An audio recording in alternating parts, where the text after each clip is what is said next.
कि हम सब कथा सुनते हैं तो भजन करते हैं तो हम सबको ऐसा लगता है कि अच्छा एक चीज बताओ, यदि ऐसे कथा सुनते रहे, ऐसे भजन गाते रहे तो साधु बन जाएंगे। और जब साधु बन जाएंगे तो जीवन बड़ा उबाऊ हो जाएगा।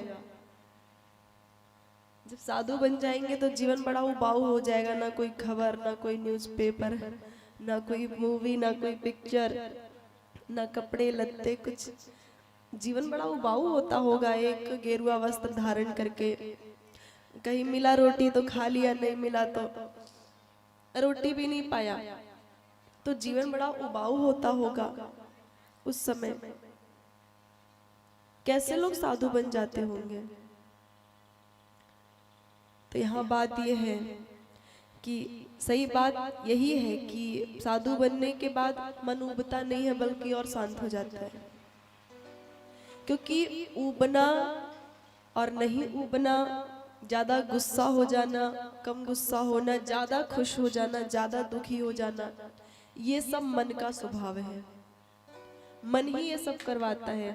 और साधु बनने के बाद मन नहीं रहता, मन का अंत हो जाता है। मन का स्वभाव है ज्यादा सुखी होना, ज्यादा दुखी होना, लेकिन साधु बनने के बाद मन की सत्ता समाप्त हो जाती है, क्योंकि मन हमारे काबू में आ जाता है। जिस प्रकार घोड़े की लगाम थामे रहते हैं, घोड़ा हमारे काबू में है।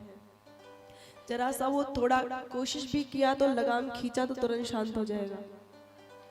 तो साधु बनने के बाद हमारे मन की सत्ता नहीं रहती, समाप्त हो जाती है। मन हमारा कुछ नहीं कर सकता।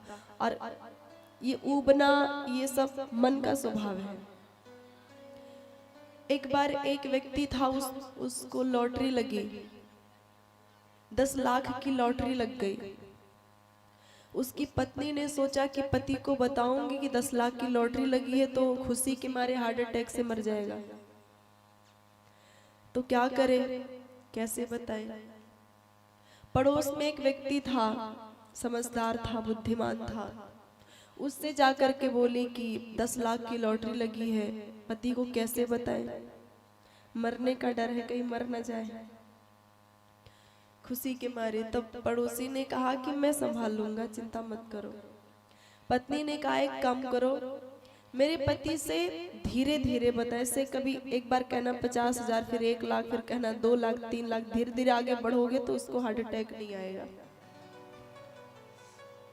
पड़ोसी गया और जाकर के उसने उसके पति से कहा कि एक बात बताओ, यदि तुम्हारी 1 लाख की लॉटरी लग गई तो तुम क्या करोगे।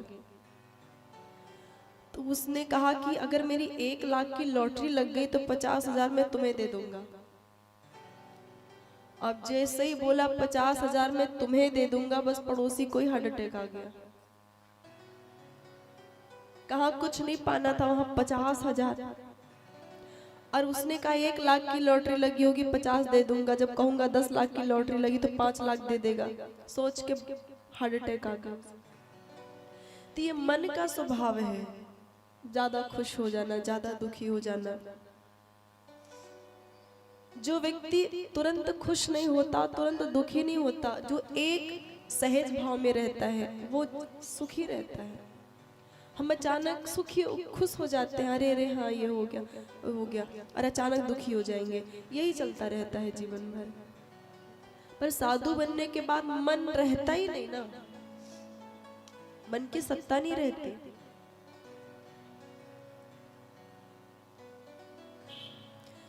पहले की माताएं थी, अभी तो शायद कुछ कम हो गया है। पहले की माताएं थी, उनकी आदत थी कि वो बिना पति को भोजन कराए नहीं करती थी भोजन। ये अच्छी बात है। वो 12 बजे पति आए तो भी वो नहीं खाती थी, और पति को भोजन कराती थी तो पंखा लेके बैठ जाती थी, पंखा झला करती थी। यहाँ तक तो बढ़िया है, लेकिन जब वो पंखा करती थी तो साथ साथ में पूरे दिन की कहानी भी कह देती थी। ऐसे हुआ है, तब ऐसे हुआ है, तब उसने ऐसा कहा है, तो उसने बच्चे को मार दिया है, अरे वो मुझे तिरछे से करके देख रही थी। पति खाना खा रहा है, वो पंखा कर रही है, और वो पूरे दिन की बात कह रही है। अब पति खाना खा रहा है लेकिन साथ साथ वो जहर भी पी रहा है। वो कहना अच्छी बात है, लेकिन जब वो खाना खा रहा है तो उसके साथ में कहना मतलब वो भोजन के साथ साथ वो रसायन भी उसके भीतर जा रहा, वो इरिटेशन, वो इरिटेट हो रहा है। वो ये पहले की आदत थी। अब फिलहाल अब नया जमाना आ गया, अब नहीं कहते, अब शेयर ही नहीं करते उतना, अब उतना शेयर नहीं करते क्योंकि मौका ही नहीं, किसी को समय ही नहीं है बात सुनने की। अब बोलो राधे राधे।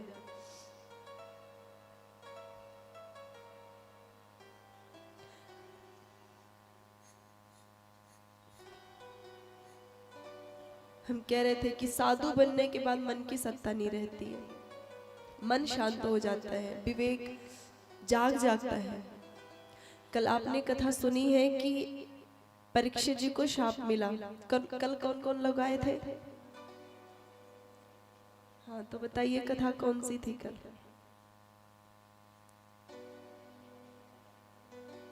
नहीं, इधर के लोग नहीं बताएंगे, उधर के लोग बताए। उधर कौन कौन पुराने लोग हैं?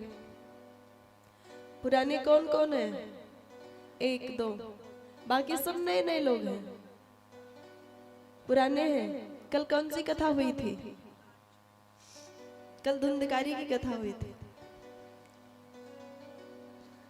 कल कौन सी कथा हुई थी? वो लोग बताएंगे। आप लोग वो क्लास में फर्स्ट पे जो बैठता है ना, वो तेजी रहता है, हमेशा पढ़ाई में तेज रहता है। आप सब तेज हो, पता है। पीछे वाले लोग बताएंगे जो पीछे बैक बेंचर है। आप बताइए कौन सी कथा हुई थी कल? जोर से बोलिए। कलयुग आया था। क्या बात, एकदम एग्जैक्ट बताए, एकदम पक्का। अब ताली बजिए जोरदार। कल की कथा में हमने सुना है कि कलयुग आया था, और कलयुग परीक्षित के जब उन्होंने वो मुकुट पहना जरासंध का, तब उनके मुकुट में जाकर के वो बैठ जाता है, उनकी मति को कुमति कर देता है, और तब उन्होंने संत का अपमान कर दिया। तब उनको श्राप मिला। यह कथा हमने कल सुनी थी। तब उनको श्राप मिला है परीक्षित जी को। आप ध्यान से सुन नहीं रहे हो, बहुत सुंदर कथा है। अभी का छूट गया तो आगे क्या सुनोगे? अभी बहुत अच्छी कथा है। परीक्षित जी को शाप मिला। कौन सा शाप मिला? आज के 7वें दिन आपको तक्षक नाग डसेगा और आपकी मृत्यु हो जाएगी। जब उन्होंने भेज करके बतलाया परीक्षित जी को कि कल आपको शाप मिल गया है कि आप आज के 7वें दिन मृत्यु को प्राप्त हो जाओगे, और जब परीक्षित जी ने मृत्यु की सूचना सुनी है तो परीक्षित जी दुखी नहीं हुए। परीक्षित जी दुखी नहीं हुए, बल्कि प्रसन्न हो गए, खुश हो गए। उनका भार हल्का हो गया।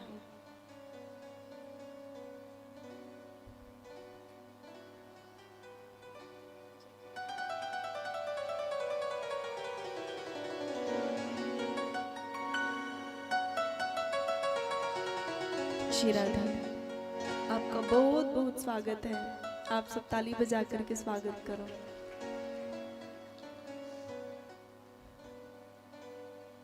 परीक्षित जी को जब पता चला कि उनकी मृत्यु होने वाली है तो वो दुखी नहीं हुए, रोए नहीं, वो चिल्लाए नहीं। वो आप जरा ये बताना कि आपको पता चले, हमें पता चले कि आज के 3रे दिन हम मरने वाले हैं तो क्या हालत होगी।